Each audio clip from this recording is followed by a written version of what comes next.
결국에는 집을 사는 게 굉장히 빡세진다라고 보시면 됩니다. 그래서 대출이 안 돼서 지금 이제 올 현금으로 조달을 해야 되거든요. 전체를 다 현금으로 조달을 해야 되는데, 근데 이제 많은 분들이 걱정하는 게 바로 자금 조달 계획서 제출 부분인데요. 우리가 이제 그 자금을 조달하는 과정에서 증여 혐의가 있었는지를 전수 검증한다라고 했거든요. 그래서 이제 본인 능력이 되지 않으면 사지 말라라는 거죠. 회계사님 최근에 주택시장 안정화 대책이 발표됐던데 주요 내용이 어떤 거예요? 일단 이번 그 부동산 대책은 여러 대책이 나와가지고 많이들 헷갈려 하시는데, 이번이 이제 세 번째 대책입니다. 그래서 627 대책, 그리고 이제 9월 7일에 나왔던 대책이 있었고, 지난주에 나왔던 게 10월 15일 날 나왔던 세 번째 대책인데요. 이 대책의 이제 주요 내용을 몇 가지 요약을 해보면, 이제 규제 지역이랑 토지 거래 허가고요. 그 서울의 전 지역으로, 그리고 경기의 12개 지역으로 확대 지정을 했고요. 그리고 수도권 규제 지역 내에 15억 초과 주택에 대한 주담대, 그러니까 대출이죠. 주택을 담보로 하는 대출의 한도가 이제 한도 제한이 강화됐어요. 그래서 기존에는 이제 6억이었는데 그게 2억까지 다운이 됐거든요. 그리고 이제 기타 대출 규제와 관련된 내용들이 많이 포함이 되어 있었고요. 그리고 이제 과도한 이제 부동산 투자 이익이 발생하지 않도록 부동산 제도를 바꾸겠다, 이렇게 밝혔고, 또 부동산 거래 감독 기구를 설치해서 이제 불법 행위에 대한 모니터링을 강화하겠다라고 했는데, 사실 이 부분은 이제 9월 7일에도 그렇고 과거에 나왔었던 대책에서도 그렇고 계속해서 나왔던 내용이거든요. 그래서 여기서 가장 핵심은 이제 규제 지역에 대한 대출 쪼이기, 이게 가장 큰 핵심이다, 그렇게 보시면 됩니다. 그럼 대출 규제가 정확히 어떻게 되는 거예요? 일단은 우리가 주택담보대출 부분을 좀 보셔야 되는데, 주택담보대출은 기존에는 6억까지만 대출이 가능했었죠. 금액에 상관없이 가능했었는데, 일단은 이번 대책에 따르면 15억 이하는 6억까지, 15억 초과 25억 이하는 4억까지, 그리고 25억 초과 주택에 대해서는 2억까지 대출 한도가 차등적으로 적용이 됩니다. 그럼 25억 초과 아파트 같은 경우에는 취득세가 거의 2억 가까이 나오거든요. 2억은 안 되긴 하지만, 그래서 취득세 정도만 대출이 가능하다, 뭐 거의 대출이 안 된다라고 봐야죠. 25억에 2억 대출 나와서 그걸로 사실 쓸 수 있는 돈이 굉장히 제한적이라고 보고요. 그러니까 대출 받지 말라라는 그런 의미로 보시면 되겠습니다. 그리고 최근에는 스트레스 DSR이라고 해서 대출을 받을 때 이제 한도를 산정하게 되는데, 그거에 대한 이제 스트레스 금리를 상향 조정했어요. 그러니까 결론만 말씀드리면, 우리가 받을 수 있는 대출 한도가 줄어들었다. 대출을 받을 수 있는 한도 자체 금액이 줄어들었기 때문에 뭐 DSR이 강화돼 봤자 어차피 못 받는 거거든요. 금액 제한에 걸려서. 그래서 그건 뭐 큰 의미는 없어 보이고요. 그리고 이제 전세 대출 DSR이 적용이 되기 시작했습니다. 1주택자, 그러니까 무주택자들 말고, 여기서 많이 헷갈리시는 게, 다들 이제 무주택자도 전세 대출 못 받는 거냐 이런 생각들을 하시는데, 1주택자입니다. 주택이 있는 상태에서 내 주택은 이제 전세로 두고 나는 다른 데에 전세로 들어가는 거예요. 그랬을 때 그 전세 대출의 그 이자 상한분을 DSR에 반영을 하게 됩니다. 그러면 이제 대출에 있어서도 이제 한도가 걸리게 되겠죠. 그리고 마지막으로 이제 주택 매매, 임대사업자, 사업자 대출이죠. 사업자 대출이 이제 제한이 걸렸습니다. 이거는 뭐 전에도 이제 사업자 대출을 전수조사하겠다 이렇게 밝혔기 때문에, 우리가 주택을 담보로 해서 사업자들이 사업자 대출을 받아서 그 대금으로 이제 주택 자금을 조달하는 이런 행위들이 있었는데, 이거에 대해서는 이제 조금 더 강화된 제한 규정을 두고 사업자 대출을 모니터링하겠다. 주택담보대출을 안 받고 사업자 대출을 우회적으로 받아서 그걸로 주택을 구입하는 거 가만두지 않겠다, 뭐 이런 의미로 생각하시면 됩니다. 그럼 지금 말씀하시는 규제 지역은 어떤 곳들이에요? 일단 규제 지역이라고 하면 이제 조정 대상 지역이랑 투기 과열 지구가 있는데요. 여러분들 세제 측면에서, 세금 측면에서 중요한 거는 조정 대상 지역입니다. 일단 지금 조정 대상 지역이랑 투기 과열 지구가 같은데, 결국 우리가 세제상 제재를 할 거냐 말 거냐는 조정 대상 지역으로 갈리게 되거든요. 그래서 원래 지금 현재로서 조정 대상 지역은 강남구, 서초구, 송파구, 용산구 4곳이었습니다. 그런데 이게 지금 서울 전 지역으로 확대가 되었고요. 그다음에 경기도 같은 경우에는 과천시, 광명시, 성남시, 분당구, 그리고 수정구, 중원구, 수원시, 영통구, 장안구, 팔달구, 안양시, 동안구, 용인시, 수지구, 그리고 의왕시, 하남시, 이런 지역들이 포함이 됐다, 그렇게 보시면 되겠습니다. 굉장히 광범위하게 지정이 됐죠. 이번에 조정 대상 지역 지정으로 세금은 어떻게 달라지나요? 그래서 이제 세금 부분들을 이제 많이들 걱정하셔서 이제 세금 부분을 좀 요약을 해드리면 일단 다주택자에 대한 취득세 중과 규정이 적용이 됩니다. 조정 대상 지역에 대해서는 다주택자로 가면 2주택 이상자들을 말하게 됩니다. 내가 취득하려는 지역이 조정 대상 지역 내에 소재하고 있고 그게 두 번째 주택이면 중과세율이 적용이 되는데 8%, 그리고 내가 취득하려는 주택이 비조정 대상 지역 내에 소재한다. 그러면 3주택부터 우리가 중과세율이 적용이 됩니다. 그래서 조정 대상 지역은 어쨌든 2주택부터 8%, 3주택은 12%, 그다음 비조정 대상 지역이다. 세 번째 주택일 때 8%, 그리고 네 번째 주택일 때 12%가 적용이 되는 거죠. 그래서 취득세율 적용을 할 때 조정 대상 지역이냐 여부는 여러분들이 이제 취득일 현재로 판단을 하셔야 돼요. 취득일 현재 기준으로 판단을 하셔야 됩니다. 그리고 다주택자에 대한 양도세 중과 그리고 장기보유 특별공제 이런 부분들이 전면 배제될 가능성이 있습니다. 지금 다주택자에 대한 그 양도소득세 중과는 한시적으로 유예를 하고 있거든요. 2026년 5월까지 유예가 되어 있는 상태입니다.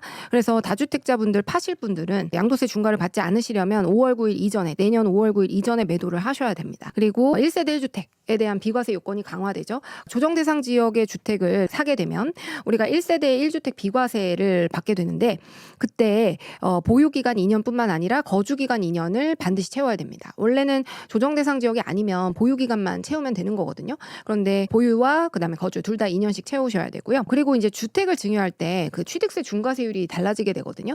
그래서 요즘 부동산 이제 증여하시는 분들이 굉장히 많은데 우리가 주택을 증여를 할 때 이게 조정 대상 지역 내에 소재를 하고 있다.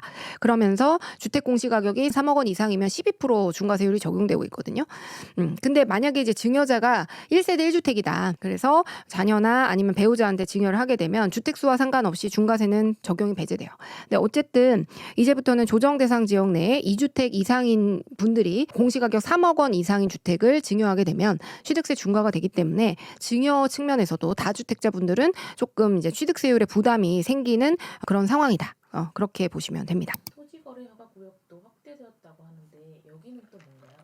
토지거래 허가구역 같은 경우에는 이제 조정 대상 지역하고는 또 다른 거거든요. 그래서 범위는 지금 동일합니다. 최초에는 토지거래 허가구역이 강남구랑 이제 잠실 이런 지역이었다가 이게 이제 서초구, 용산구로 확대가 됐고요. 지금은 이제 투기과열지구 조정 대상 지역과 마찬가지로 서울 전 지역 그리고 경기도 12개 지역에 확대가 됐습니다. 그래서 지금 현재 조정 대상 지역의 범위와 일치하는 그런 상황이고요. 그럼 토지거래 허가구역이 되면 뭐가 달라지느냐? 이 질문들 많이 하시는데 토지거래 허가구역에서는 우리가 아파트 같은 것들을 살 때 제한이 걸립니다. 허가를 받아야 돼. 말 그대로 허가를 받아야 되는 지역이에요. 근데 원래는 이제 아파트만 포함이 됐었거든요. 근데 이제 이번 대책 보니까 아파트뿐만 아니라 동일 단지에 있는 아파트가 1개 동 이상 포함된 연립 다세대 주택까지 포함이 됐습니다. 그래서 이런 주택들을 우리가 조정 대상 지역에 있는 것들을 사게 되면은 우리가 토지거래 허가구역이니까 허가를 받아야 돼요. 그래서 사기 전에 저 이거 사겠습니다. 이 아파트 살아도 될까요? 그럼 허가를 받고 나라에서 허가를 내주면 그때서야 계약서를 쓸 수 있어요. 그래서 보통 가계약금을 넣고요. 가계약금을 넣고 약정서를 씁니다. 약정서를 쓴 다음에 그 다음에 허가를 먼저 받아요. 허가를 받아서 허가가 나오면 그때서야 본계약서를 쓰게 됩니다. 우리가 본계약금을 넣고 계약서를 쓸 수 있게 되는 거죠. 그래서 어쨌든 이 시행으로 인해서 많은 이제 시군구, 경기도를 포함한 구청들이 아마 이제 이 토지거래 허가 업무로 인해서 좀 과중해지지 않을까 그런 생각이 듭니다. 그럼 집 살 때 더 빡세지나요? 그렇죠. 이제 결국에는 집을 사는 게 굉장히 빡세진다라고 보시면 됩니다. 그래서 대출이 안 돼서 지금 이제 올 현금으로 조달을 해야 되거든요. 전체를 다 현금으로 조달을 해야 되는데 그리고 또 2년 동안 전세도 못 줘요. 그래서 내가 전액 현금을 조달해서 사고 직접 거주를 해야 됩니다. 2년 이상. 그러니까 토지거래 허가구역에서는 2년 이상 거주 요건을 채워야 되거든요. 근데 만약에 안 하게 되면 형사처벌도 받고요. 그리고 과태료까지 나올 수가 있습니다. 그래서 그 부분을 주의하셔야 되고 근데 이제 많은 분들이 걱정하는 게 바로 자금 조달 계획서 제출 부분인데요. 자금 조달 계획서를 제출을 해야 되고 그거에 대한 증빙 자료 제출이 의무화되어 있습니다. 그리고 30억 이상 초고가 주택에 대해서는 증여 거래가 있었는지 우리가 이제 그 자금을 조달하는 과정에서 증여 혐의가 있었는지를 전수 검증한다라고 했거든요. 그래서 이제 본인 능력이 되지 않으면 사지 말라라는 거죠. 그래서 본인 능력으로 자금 출처 입증을 해야 되고 부모한테 편법 증여를 받는다거나 증여세를 안 내고 받는 그런 행위들을 이제 전수 조사해서 세금을 때리겠다. 뭐 이런 의미로 보시면 됩니다. 그럼 규제 지역들에서는 집을 안 사야 할까요? 그건 아니죠. 이제 뭐 현금을 조달할 수 있거나 아니면 부모님한테 돈을 증여받거나 아니면 빌리는 방식으로 해서 차용을 해서 집을 구매를 할 수는 있죠. 거주 이전의 자유가 헌법에 보장되어 있는데 내가 살고 싶은 지역에 집을 사는 걸 금지하는 건 아닙니다. 단지 나라의 허가를 받아야 되는 것뿐이죠. 그래서 살 수 있는 분들은 사셔야죠. 오히려 저는 그러니까 항상 그 토지거래허가구역 처음 나왔을 때, 처음 지정되었을 때, 뭐 이런 제도가 있나? 왜 나라의 허가를 받아야 되지? 이 자본주의 시대에 나라에 이제 부동산 사는 거 허락을 받아야 된다니 했는데.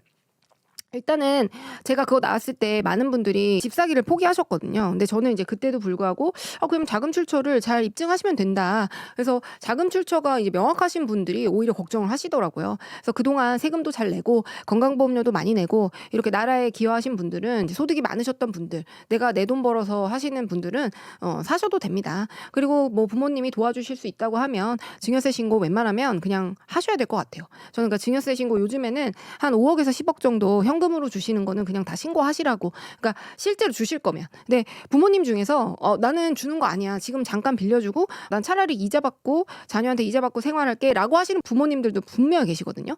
그런 경우에는 차용으로 하지만 그 이외의 경우에는 이제 증여 받는 거에 대해서는 신고를 하셔라. 이렇게 말씀을 드리고 있습니다. 그래서 요즘 강남이나 서초 이쪽에 이제 주택 구매하는 자녀분들 도와주시는 분들은 한 5억에서 10억 정도를 실제로 신고하고 있다. 그렇게 보시면 될 것 같습니다. 마지막으로 이번 대책에 대한 소감 한 말씀 부탁드려요.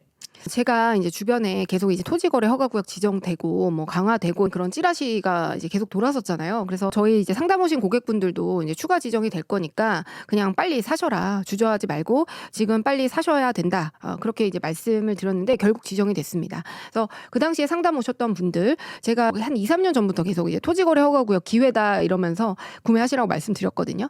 네, 그때 사셨던 분들은 지금도 너무 이제 고맙다고 막 명절 때마다 뭘 보내주세요. 그래서 그때 사길 잘했다.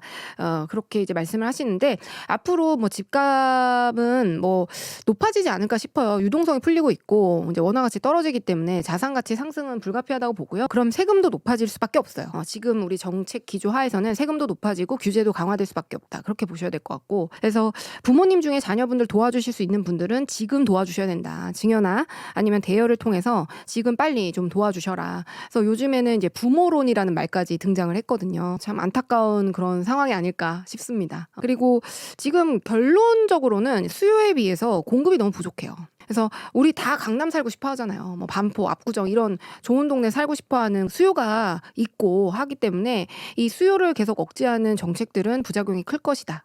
저는 그렇게 생각을 합니다. 근데 이제 정부 입장에서도 이 공급을 늘리는 데는 땅값도 너무 올랐고 자재값이 지금 많이 올랐어요. 인건비도 너무 오르고 그러다 보니까 사실 진퇴양난인 상황인 것 같습니다. 정부도 이제 공급을 늘리고 싶은데 좀 그런 어려움이 있지 않나 그런 생각이 듭니다.